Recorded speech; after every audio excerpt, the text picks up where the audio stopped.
நம்ம பார்க்குற மணல்ல கலர் இல்லை, தண்ணியில கலர் இல்லை. பழங்கள் பல வகையான கலராக பார்த்தீங்களா?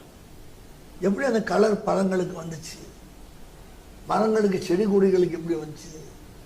மணல்ல கலர் இல்லை, தண்ணியில கலர் இல்லை, விதவிதமான கலர் வந்துச்சு. எப்படி வந்துச்சு? அல்லாஹ் அல்லாஹ், दूसरा कुछ नहीं, खुदा के सिवा कोई नहीं, அல்லாஹ் அல்லாஹ். என்ன நீங்க சொல்லுவீங்க? தண்ணியில எவ்வளவு தண்ணிகள், கச்சடா தண்ணிகள், அசுத்தமான தண்ணிகள், சாக்கடை தண்ணிகள், மனங்கழித்த தண்ணிகள் எங்க போகுது? இதெல்லாம் பூமியில் தானே போகுது. நாம குடிக்கிற தண்ணி பூமியில் தானே வருது. எப்படி அதை ஃபில்டர் பண்ணி அல்லாஹ் கொடுக்குறான்?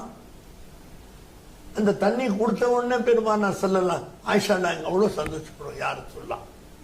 அந்த குளிர்ந்த தண்ணி கடுமையான வெயில்ல போகும்போது எவ்வளவு மதுரமா இருக்கு. கண்ணாடி மாதிரி பார்க்குற மாதிரி அந்த குரல் தண்ணி தொண்டையில் தண்ணி இறங்கும் போது, கடுமையான வெயில்ல நீங்க ஜூஸ் குடிக்கும் போது எவ்வளவு இனிமையா இருக்கு. இந்த ருசியை வச்சது யாரு? இந்த டேஸ்டை வச்சதுதான் யாரு? இந்த பழங்களை உற்பத்தி ஆக்குறது யாரு?